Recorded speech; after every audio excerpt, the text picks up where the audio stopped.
Welcome, everybody, to the Rabbi Daniel Lapin Show, where I, your rabbi, reveal how the world really works.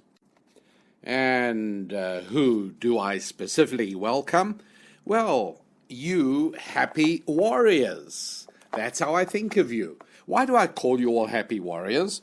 Because I see every one of you, regardless of your age or regardless of your physical status, as either a beautiful and nubile woman or a handsome and virile man. This is because this show focuses not only on your bodies, but also on your soul. And I suspect that almost every listener of the Rabbi Daniel Lapin Show, every one of them has a young and vibrant soul. What is more, we're all happy warriors because to live productively, you've got to fight. You've got to fight every single day. You've got to fight against the forces of entropy, if nothing else. You fight to maintain your possessions. You fight to build and maintain your family and your business, your profession, or your career. Yeah, life is a fight, and that is a good thing. To stop fighting, to stop seeking and striving is to die. And I call you not just warriors, but happy warriors. Because to throw yourself into the fight for 8 or 10 hours a day, 6 days a week is one thing. But to do all that with a debonair smile on your face and a jaunty pace to your stride, to do all that while generating an irrepressible surge of happiness welling up in your soul, well, that means that you are spiritually grounded in everything that is life-affirming, devoted to your faith, your families, your finances, and your friends, knowing that you can triumph over those who both intentionally as well as unknowingly promote a dark abyss of satanic secular socialism, and all the many evil social pathologies that it generates. When I reveal how the world really works, it's in the hope that you will help defeat those pathetic creatures of modern secular fundamentalism, those orphans of history who possess neither Judeo-Christian fortitude nor even pagan ferocity, which would almost be welcome, those hideous hermaphrodites and fanatical feminists running our media, education, and government bureaucracies, who possess neither the strength of men nor the intuitive wisdom of women. What damage they manage to inflict. But never fear. Here on the Rabbi Daniel Lapin Show, I solemnly commit to help you transform timidity to triumph. Together we will replace diffidence with determination, and displace the divided counsels of doubt with the steady eyes and firm hearts of those who, just like us, know where they are going and know just how they are going to get there. We strive for success first with our families and our faith, and then our finances and our friends, forming bonds of the like-minded, after which we will be ready to take on the formidable task of saving our frighteningly fragile civilization from those who would force us to surrender our freedoms and our souls to the whims and dictates of those who consider themselves to be our superiors, our elites, our betters, our bosses, our rulers. But before we change the world, we have to change ourselves. And what a good start we have. Each of you happy warriors, a gentle giant with a huge and humble heart, right here on the Rabbi Daniel Lapin Show, where I do my best to offer the ammunition that will make it easier for you to succeed in all of those areas. And I said that life is a battle and a struggle, and we revel in that. We don't moan and begrudge that fact. We delight in the struggle. We seize it with a smile on our faces. But I will tell you this, that any struggle, any battle, any war is much easier to win when you actually know what it's about, when you understand the battlefield, when you've got a good grasp on the enemy's ordnance availability. And so today I wanted to convey to you something that I think will be useful in almost every arena of the struggle. Here it is in a nutshell. The giant canyon cutting through American culture, this vast chasm separating America almost reliably into two camps. And you can, if you're politically inclined, you can call it the two camps that voted for and against President Trump in 2016. If you are more geographically inclined, you can call it the rural versus the urban. If you are religiously inclined, you can think of it as the war between those who view Judeo-Christian values as vital for the survival of America, and those who view Judeo-Christian values as nothing but primitive obstructions to what they see as progress. But however you label it, you have a struggle going on. And what I wanted to postulate for you is that this is more than anything else a religious battle. Think for a moment about the way that we are watching the debate being carried out on university campuses. The one corner of American culture which you would have thought was absolutely dedicated to debate, discussion, confrontation of difficult and challenging ideas, if not on the campus, where?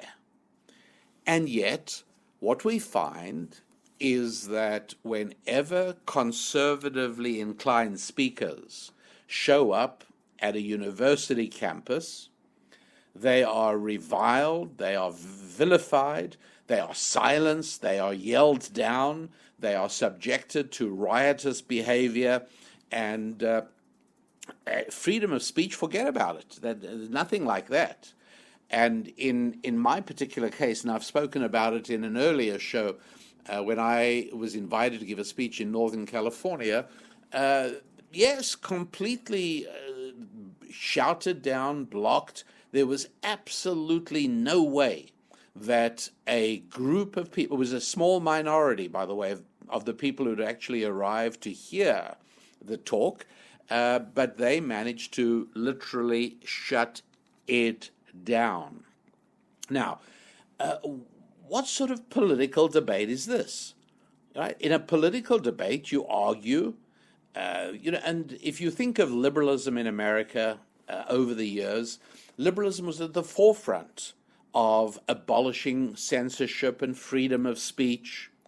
And so obviously something has happened here that is a very strange contradiction of everything that we considered to be liberal behavior. And it isn't political, but what is it? And it's not good enough to say what I often hear people mistakenly saying is that, the side is stupid and they don't get it, and it's not true. I don't think any of that is true. I think they get it perfectly, and I think they're far from stupid. What is it? Well, I think the best example is if I ask you to take your mind back in history, shall we say to 720. Islamic hordes have invaded Spain from North Africa, and they are on their way to conquering it.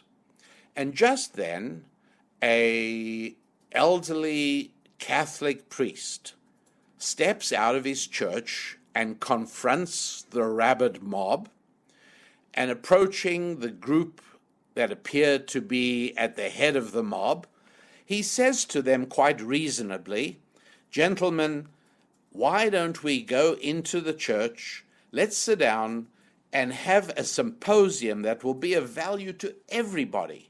Let's sit down and discuss the future of religious pluralism on the Iberian Peninsula."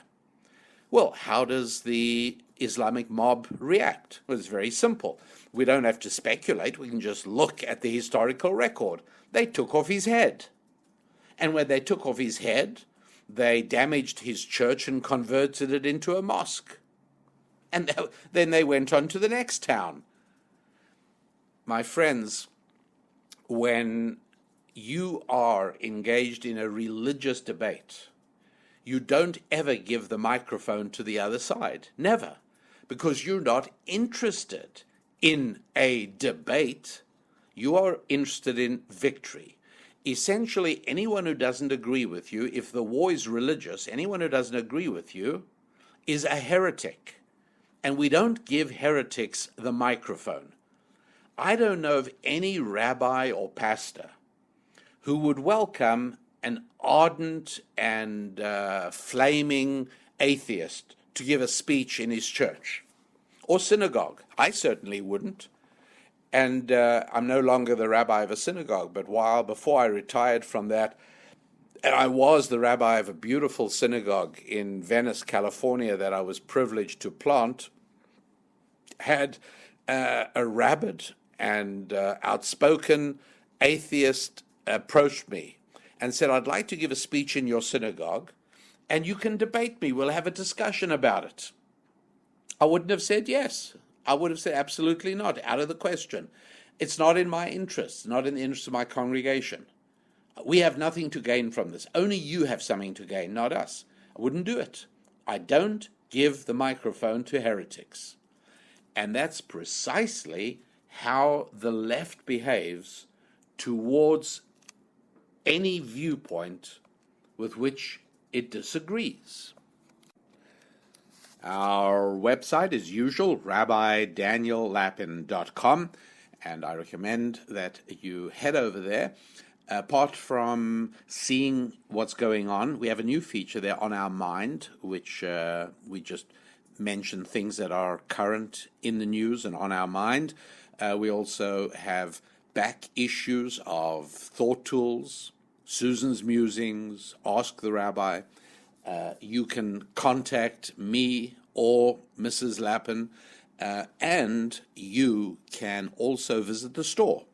And if you do that, well, we're approaching the Festival of Lights. We're approaching the 25th day of the month of Kislev and the holiday of Hanukkah, and we have a beautiful audio program called Festival of Lights, and the subtitle is How to Transform a 24/7 existence into a 25/8 life.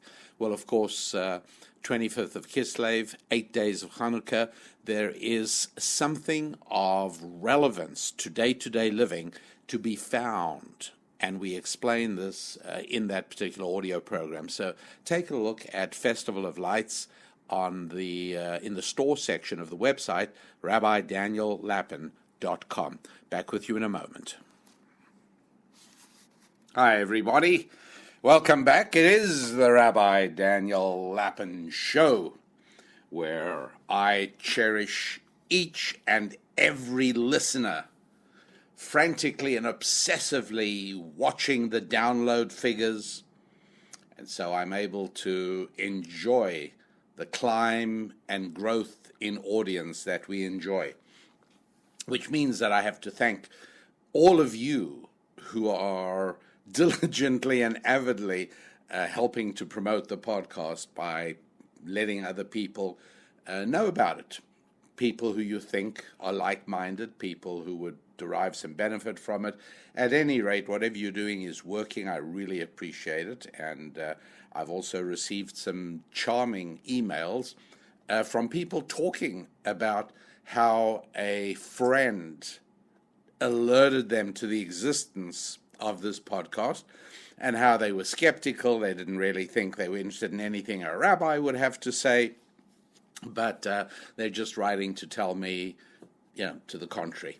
Anyways, okay, so I was explaining why it makes sense to view the political struggle in America today quite differently from what politics pre-1962 used to be.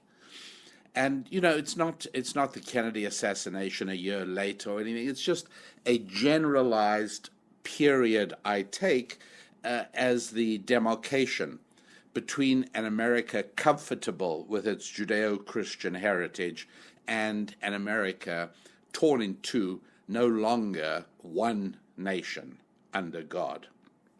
And so I propose that the Judeo-Christian tradition lies at the roots of American conservatism, and that its extirpation constitutes the crisis of conservatism and of the Republican Party today. I'm going to use as an analogy, if you'll allow me, what I call the severed flower, conservatism without God. I often speak about this. In other words, the flower has been pulled off the stalk. Conservatism has been pulled off its Judeo-Christian Bible origins, and there are certain things that happen. I do believe that any political movement needs to be nourished by a religious force in order to survive. In other words, I think that belief systems are what fuel movements, not facts. Belief systems. And here, of course, socialism does enjoy a disturbing advantage, which I'll explain. In the fact that it seems to speak of morality and taking care of the needy and the unprivileged and so on and so forth, makes it seem a comprehensive belief system, whereas conservatism has attempted to structure a morality-free belief system based on facts.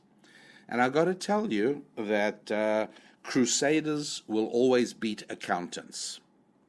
Get it? Crusaders will always defeat accountants.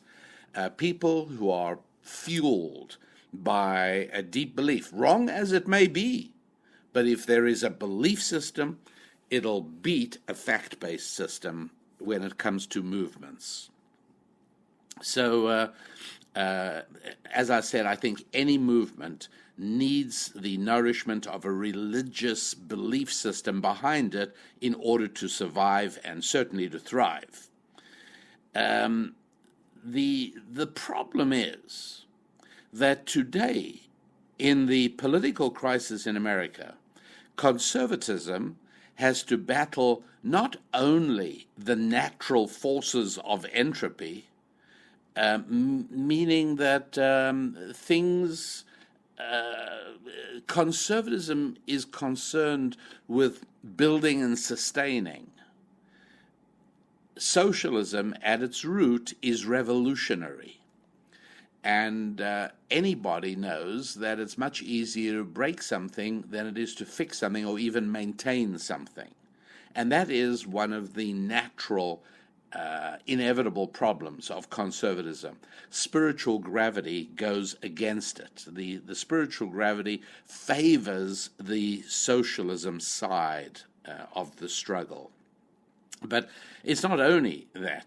It's also that there is a very active and determined enemy. From conservatism's point of view, there is an enemy. So what I want to do is take a look first at the political opposition to conservatism, and to try and understand, together with you here today, to what extent modern American liberalism is motivated by its own religious convictions. Take a look, would you, right now at your left wrist. Do you have a mechanical watch? So I don't, but I'm saving up. I'm saving up to buy one. I really am. I really would like to buy a fine Swiss mechanical craftsman-made watch that ticks when you hold it to your ear, and anyway, that's I would like to have that. But at the moment, I have a very lovely, a very fascinating smartwatch, which costs an absolute fraction of what a fine mechanical watch would cost. So I'm very happy for the moment. But if you have a mechanical watch on your wrist, okay, that is interesting. In a way, there's a part of me that laments the passing of the mechanical watch. I mean, obviously, digital timepieces are far more precise. They enhance punctuality. But from my point of view, they lack what I think of as the moral message of the mechanical clock. My dad, who was my teacher and my rabbi as well as my dad, used to encourage me when I was a kid to attempt to repair all you remember the mechanical clocks, right? Everyone used to have them. You wind them up; they had a very loud tick, tick, tick. Some of them had a sort of visible bell on top, and the alarm clock, the alarm section had to be wound up separately from the timekeeping section. I'm sure you remember. You've seen them around. Anyways. Back where I grew up, there were plenty of these around, and I think my dad also collected broken ones from other people. I don't know how he did that, but all I know is that over the course of time, I suppose I was 10, 11, maybe 12. It was certainly before my bar mitzvah when I was 13. And I used to have a tool set. I used to like trying to fix things, and he used to constantly give me these broken clocks, and then he'd say, just take it apart. You'll see what's wrong. Put it together again. And I dismantled the clock and ended up with like what seemed like hundreds of little cogs and gear wheels scattered around the tabletop. And while doing this, I would sort of pray to a benevolent deity to help me make the dashed thing work again. But as it turned out, my prayers were, well, basically never answered. And one day, fortunately, I finally asked my dad, why do you make me do these? This is totally futile. And he said, well, I'm glad you finally asked that. I wanted you to notice something, and I want you to always remember this. What's that? He said, there are many, many, many different ways to put the clock back together again, but only one way works. There are many ways to put the clock together, but only one way works. And that moral message of the mechanical clock has stayed with me. I've spoken before on the show about a 20th century social anthropologist called Joseph Daniel Unwin, Unwin, great fellow. And he pointed out, and you can see why he's fallen out of popularity, he pointed out how the number of cultures in the world is about 5,000 different cultures. But how many civilizations? Well, only one. Says who? Who are you, Rabbi Lappin, to say there's only one civilization? Well, it's not just me. It's the fact that Bangladesh does not have an illegal immigration problem. Uganda does not have an illegal immigration problem. The countries that have illegal immigration problems are the countries that developed civilization. And civilization is a way of organizing the lives of men and women so that they can live together happily in fulfillment, productively, in a way of developing economic viability so as that it becomes easier to make a living, that we don't have to work 24/7 in order to survive like animals do. And that male-female relationships are conducted in a civilized fashion, and that the system developed encourages scientific and medical research. And you know, I've spoken in the past about how amazing it is that over 90% of all the scientific, 90%, actually 97%, of all the technological and scientific and medical advances from about the year 800 to about 1900, about 1100 years, are all found to have occurred and been developed and been discovered in Christian countries. Yeah, that's right. It's not a popular thing to say, but it's absolutely true. It's also true to say that no indigenous capital market ever grew in a non-Christian country. Yeah, we have stock exchanges now in Accra and in virtually every country, in every major city in the world. Yeah, of course. But they were not found in Zimbabwe. You never saw any in Yemen. There were none in Morocco, right? Even China. No. You found it in London and Amsterdam is where it happened. And there's a reason for that, okay?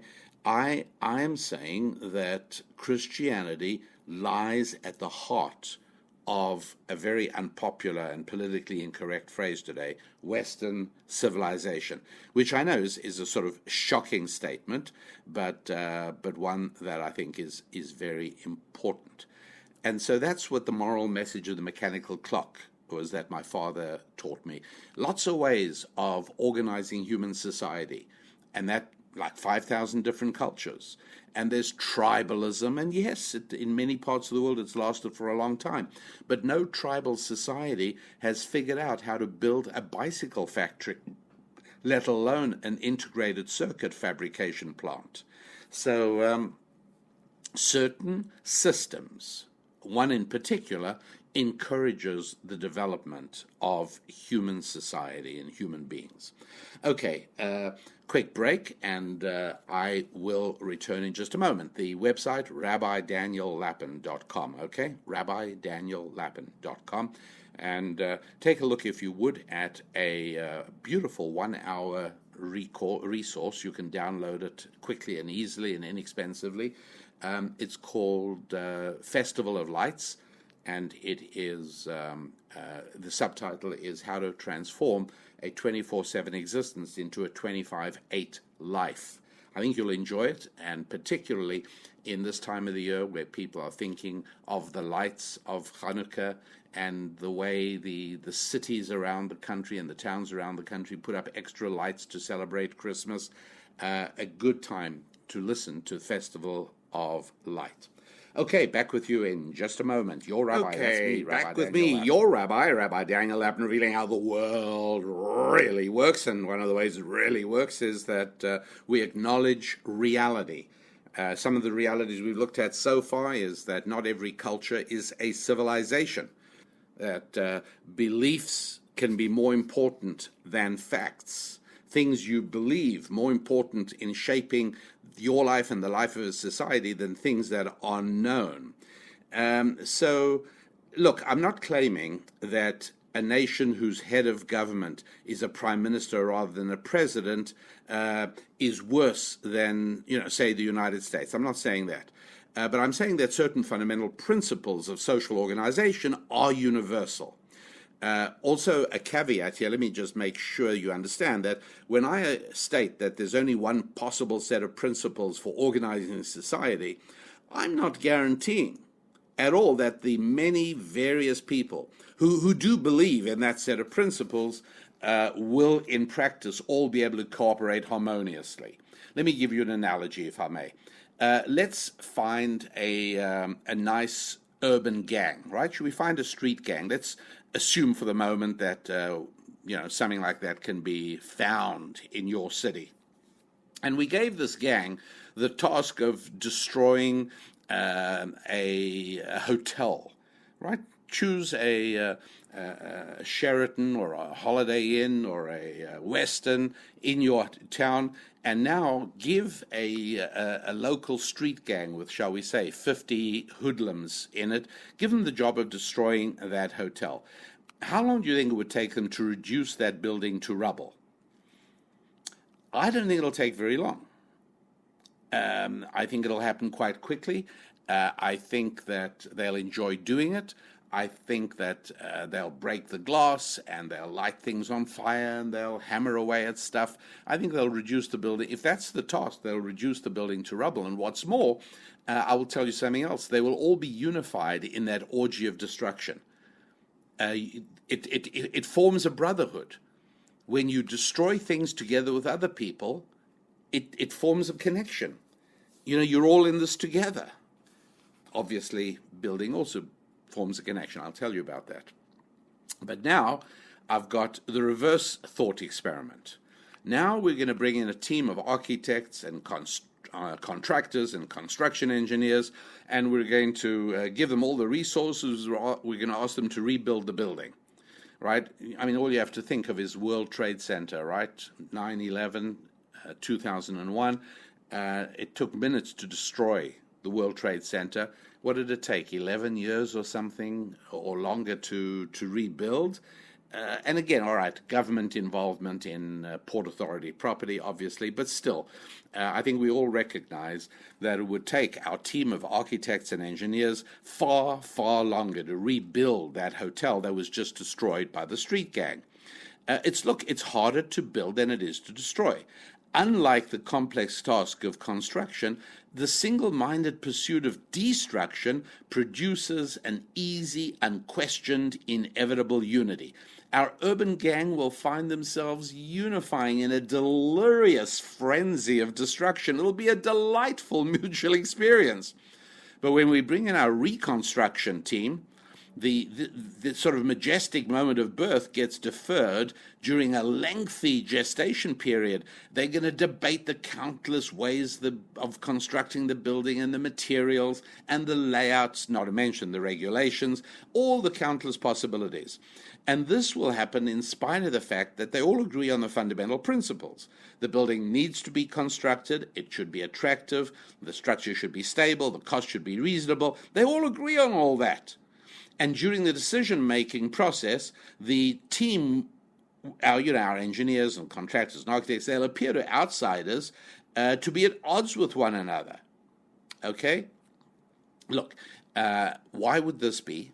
Why is it that you'd watch the street gang seeming to work with great unity and single-mindedness, and yet if you watch the meetings held between the owners and the builders and the architects and all of these, they're going to be arguing backwards and forwards. Like, you think to yourself, where's the unity here? Look, I've given you this example before. Suppose I challenge you to a contest of strength to move a 50-gallon drum filled with water a distance of 15 feet. And the only thing is I get to choose the course over which we have to move the 50-gallon drum filled with water. I will ask you to move it from the ground, from my driveway, to the top, to the roof of my garage. And I'll give me the job of transporting it from the roof of my garage down to the ground, to the driveway. Right? We're both going to move it the same 10 feet. It's surely a fair test of strength. But then you protest the terms of the engagement because I have an invisible ally. It's called gravity. That's right. Gravity is not being impartial. It's helping me and hindering you. In exactly the same way, my friends, a sort of spiritual gravity handicaps those who struggle for positive results and assists the destructive side. It's interesting that both the Bible and modern physics agree on this point. The book of Genesis, right at the very beginning, tells us that before God created heaven and earth, the universe was unformed and void. Some translations say chaotic, which isn't a bad translation of the Hebrew original. In other words, nothingness is the natural state of affairs. Creation requires the positive action of an intelligent being. Likewise, the second law of thermodynamics says that everything tends towards a state of disorder. It's called entropy. It's why my desk tends to end up at the end of the week looking messy, why doesn't it move towards tidiness? Why does my child's room require enormous effort to keep neat and tidy?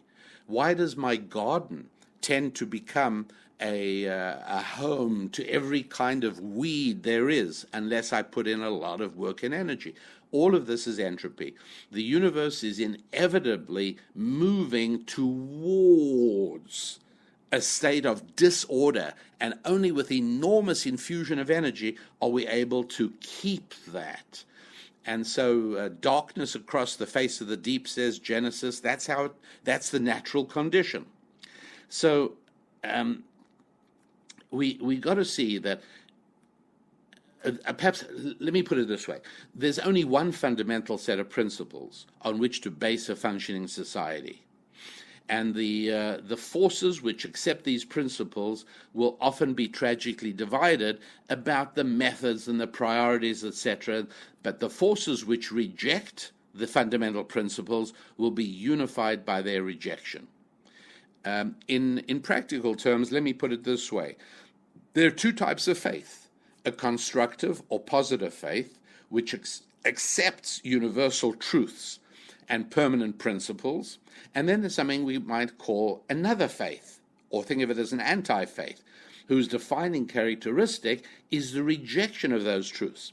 The positive faith often produces conflict among its adherents, people who disagree with one another for the very best of reasons, right? And I'm talking about conservatism. The anti-faith, the side tending towards socialism, seems to produce unanimity of the lowest common denominator. And it is the political left that represents this anti-faith. And the ultimate principle being rejected is nothing other than God himself.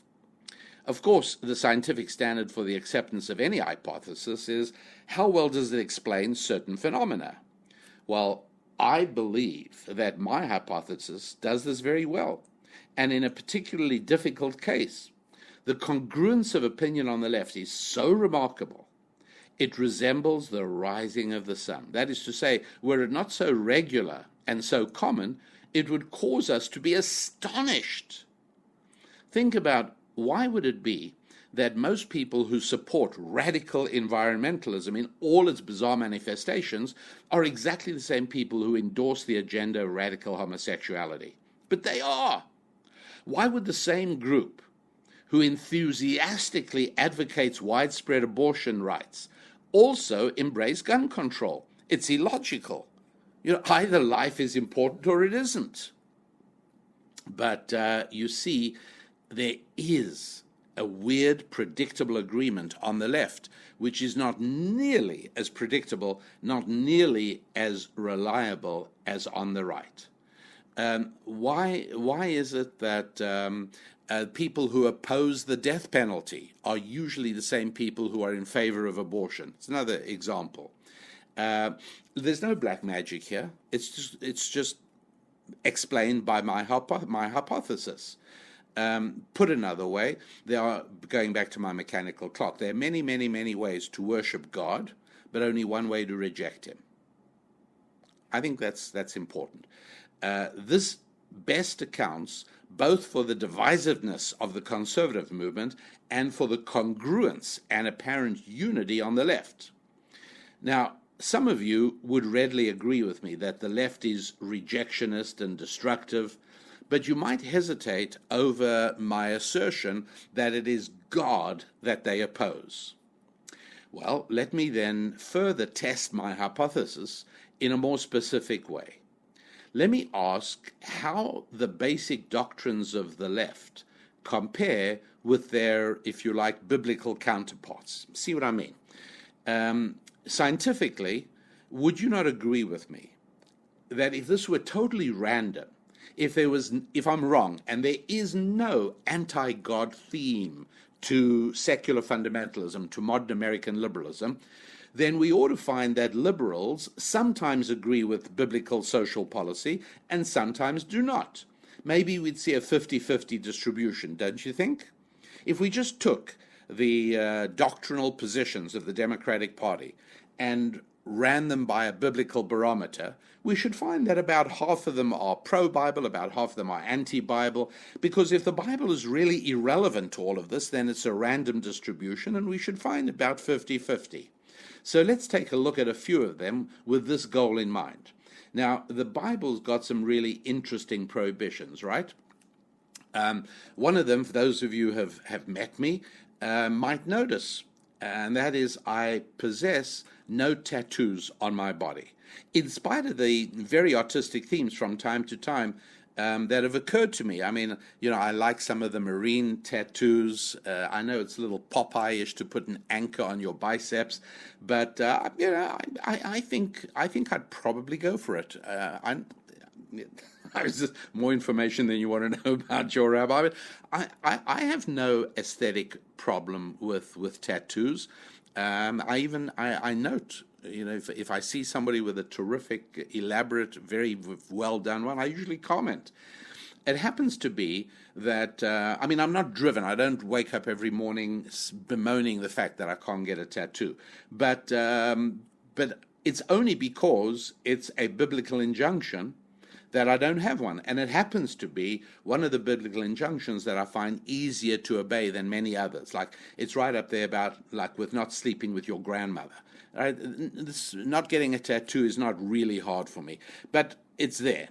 Nonetheless, the objection to tattooing is significant. It ties into a prohibition in the Bible against any self-mutilation of the body. What drives this prohibition? Well, the fundamental idea here is stewardship and tenancy. The Bible tells me that my body doesn't belong to me. I got the use of it, and I therefore must look after it, right? A tenant in an apartment has much less freedom to paint the walls or change the plumbing than the landlord does. The Bible, therefore, restricts not just tattooing, but also practices like abortion and euthanasia. The message is consistent. Your body belongs to God. It's loaned to you. Control over your body, including issues of life and death, must be left with God. One of the reasons that suicide is not acceptable. You have no right to destroy your body. Man shouldn't interfere. That's the rule.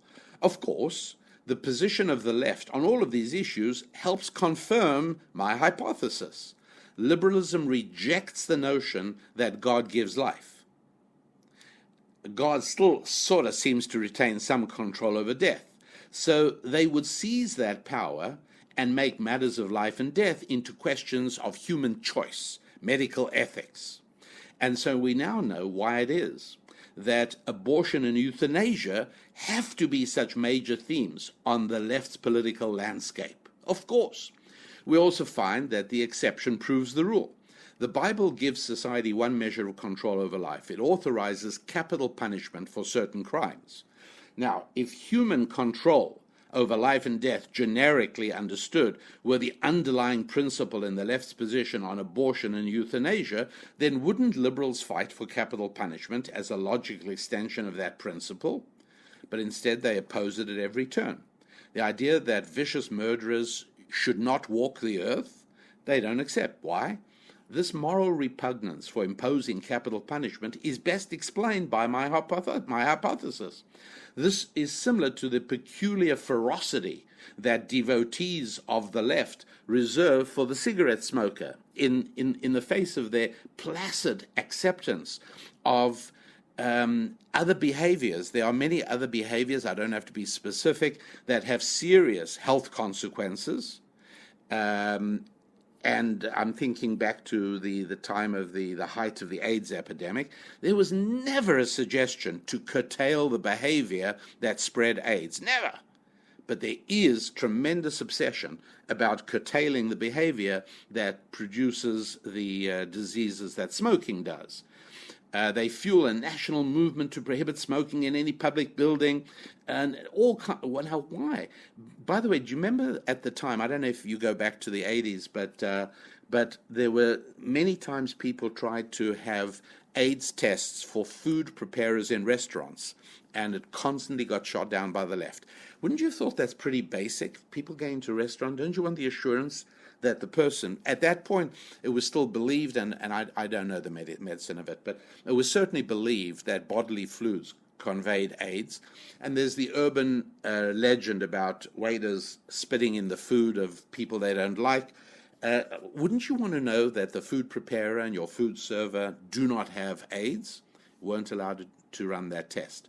But cigarette smokers may not be anywhere near the kitchen. The only explanation can be that cigarette smoking is not biblically proscribed. Since homosexuality is biblically prohibited, any sanctions applied in that direction might look suspiciously like an endorsement of God, and so they must be scrupulously rooted out. Likewise, since capital punishment is biblically mandated, the modernist has to oppose it. And the same thing I've talked before, the same thing is true with gender. Since the Bible says very clearly at the end of chapter 1, male and female, he created them, the left has to undermine that and convert gender into a spectrum. No, he didn't create us male and female. Everything that the left endorses is against the Bible. Everything that the left opposes is in the Bible. It seems to be that my hypothesis is pretty proven.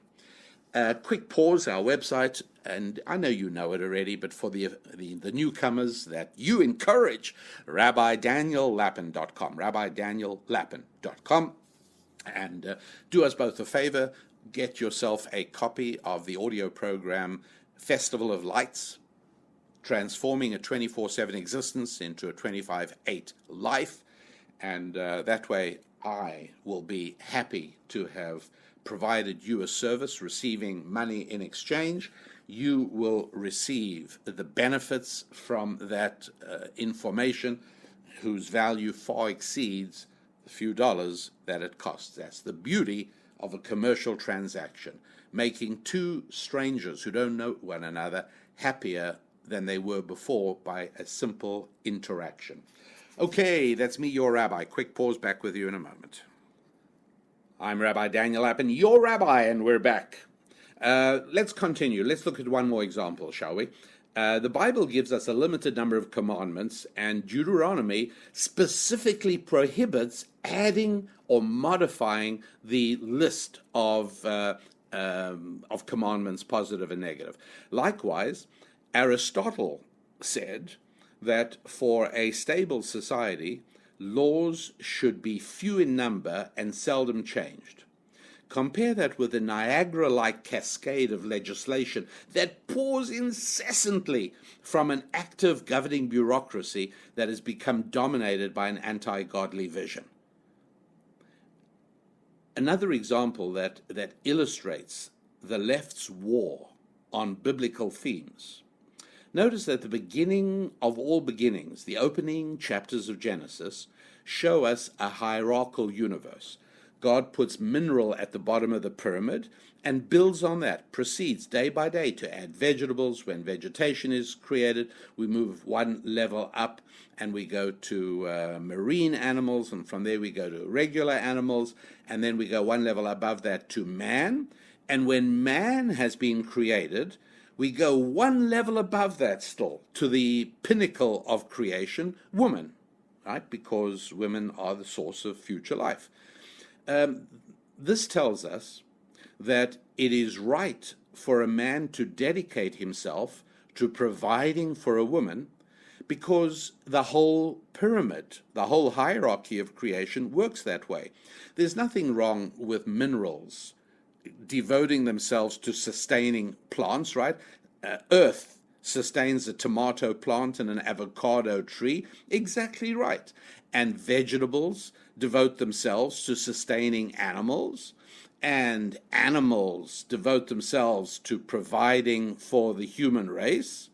And ultimately, so it is, moving each one serving one level up on the hierarchy of creation, for a man to see his fulfillment as an escape from drudgery and selfishness, and the ability to start providing for a woman, is only recognizing this fundamental concept of hierarchy that God imparted to the world. Well, naturally, if God said yes to hierarchy, then modern liberalism has to say no to hierarchy. And one of the very first victims of the war on hierarchy, of course, is education. Now, I mean, this is almost old news, isn't it? You're going to be yawning when I tell you this, but I just want you to think about how truly upside down this is, how bizarre this is. What education used to mean was that somebody who knew more than I do would teach me what he knew. He'd teach me how to relate to the world. He would initiate me into my culture, into my people, into civilization, what it means to be a man, what it means to be part of a family. And then he'd teach me how to communicate and how to work with numbers and how to deal with the world.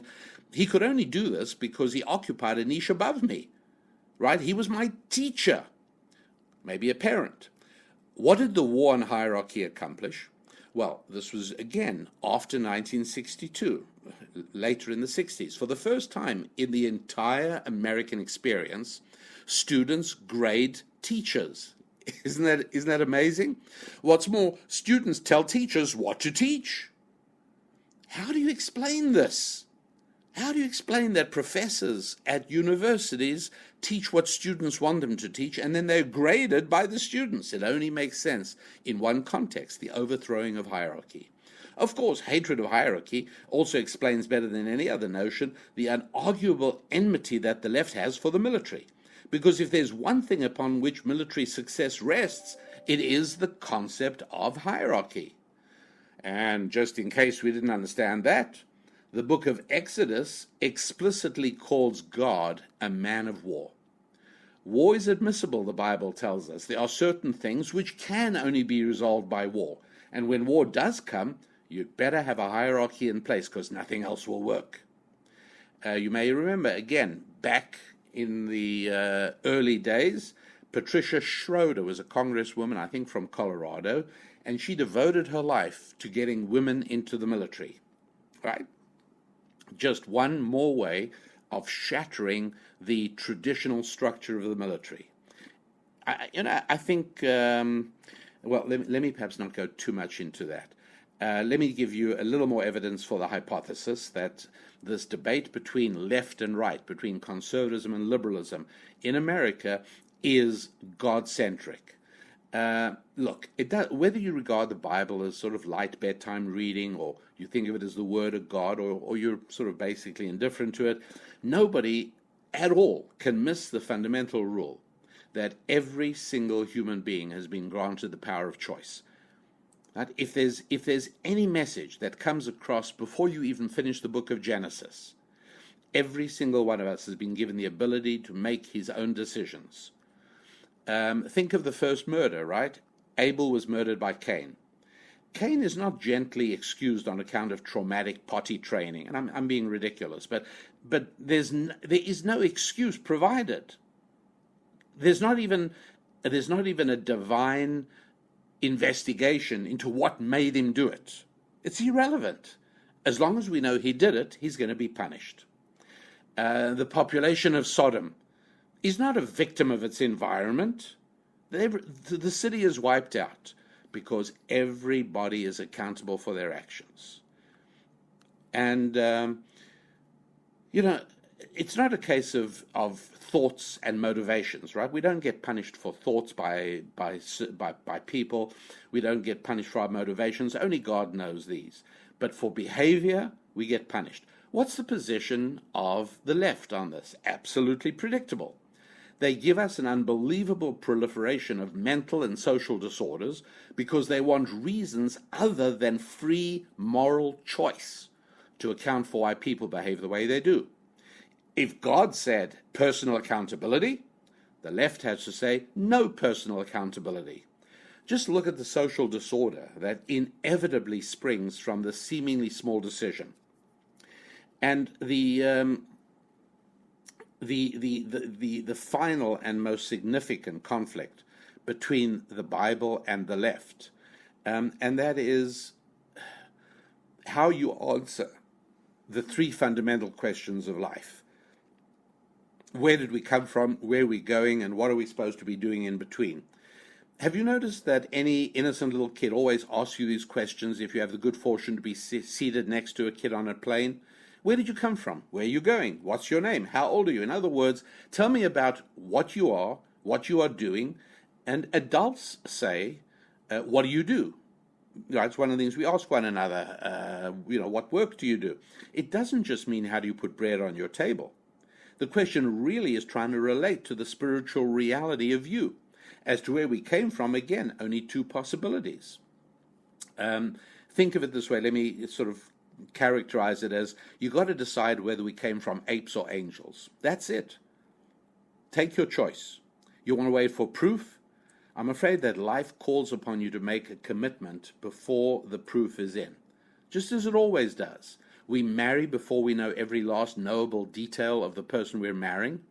We invest usually without knowing every possible knowable fact about the fiscal outcome of our decision.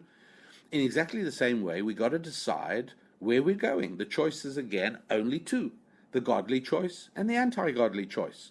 Either there is something after death, or there isn't. To clarify the practical implications of this dilemma, I've told you in the past a story about one of my rabbinical teachers, a very senior mentor I once had, and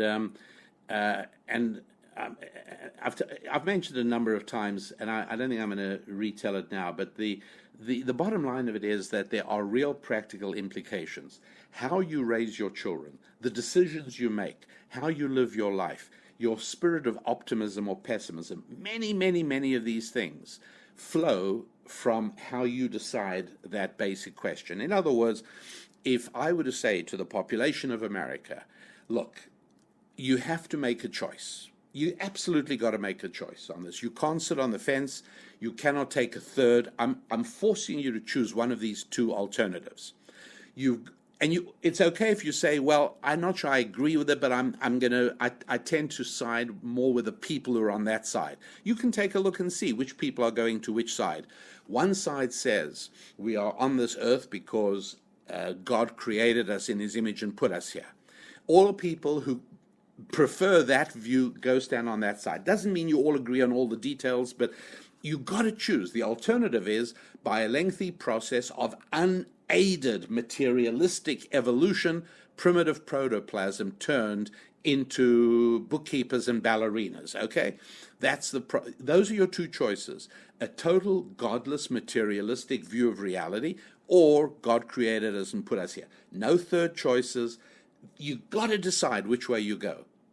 I think you would find that, roughly speaking, half of America that voted for Donald Trump in November 2016 would find themselves on the side of God created us. I'm not sure about it, but I definitely don't like the other side, would be what a lot of people would say. And then all the folks who voted for Hillary Clinton would probably say, well, I'm not sure I agree with all the details of lengthy rows, unaided material, but I certainly don't want to be with those God folks. I'll go on that side. And I am confident that this pretty much defines left and right in America today. And so, if you look at where we're going, what's the future of humanity, don't be surprised that the left tells us we are hopelessly doomed, some environmental catastrophe, nuclear war, overpopulation, what have you. If you tell the left that man's God-given ingenuity creates solutions, only apocalyptic measures will save us from elimination of aerosols. We've got to ban human beings from the open parklands. We've got to save the planet, which is in imminent peril of destruction. All right, that's the kind of thing that you hear all the time. And I think this tends to prove my hypothesis. To summarize, it's quite clear that the power and the unity of the left comes not from any intrinsic merit of their policy ideas or from any carefully considered public policy philosophies. No, that power and unity could come only from a religious faith that I call anti-Godism, or more popularly, secular fundamentalism. It's a religion. And this truth brings us face to face with an even more terrifying fact, and that is that the left's goal in the culture war is not a negotiated peace, but unconditional surrender. And that's why that the Republicans constantly negotiate, constantly take steps backwards, the left constantly advances. The enemy is intent on capturing the capital city and nothing less. It follows, obviously, that for conservatives who care about the future, only a similar effort on their side can succeed. I don't think conservatives can fight this powerful and all-encompassing religious faith of secular fundamentalism with a few good policy ideas. An accountant will never beat a crusader. We've got to reach back, I think, to God's word, the ultimate source of our convictions, certainly if there is to be any restoration. That is how it seems to me for it to work. I think it's fair to say that it is secular fundamentalism, it's the political left that has basically chosen the Bible as the battlefield. They've made the abolition of transcendent value the centerpiece of the struggle. Now, they don't state it that way, obviously, but you only got to take a look at it. And that's what I've been trying to do in this show. For the conservative side to ignore Judeo-Christian Bible-based thought is essentially to abandon the entire battleground to the political enemy. As rejection of the Judeo-Christian value system fuels and unifies liberalism, it would seem that the embrace of that same system would do the same for conservatives. Just think about this. Let's say you're not sure about your position on private property. Just take a look at the Bible. You'll see each man sitting under his fig tree, outside his house. You'll see 3 times the number of laws guiding the private ownership and transfer of private-owned property than govern ritual issues. You'll see every individual giving charity of his own money and possessions, rather than a centralized redistribution machine masquerading as compassion. Not sure where you stand on education? No problem. Your psychic data link to Scripture reminds you that the commandment to educate rests upon parents. It is their obligation and their privilege. And when they employ teachers, those teachers must teach the values of their employers, not anti-values beamed at them from the Beltway.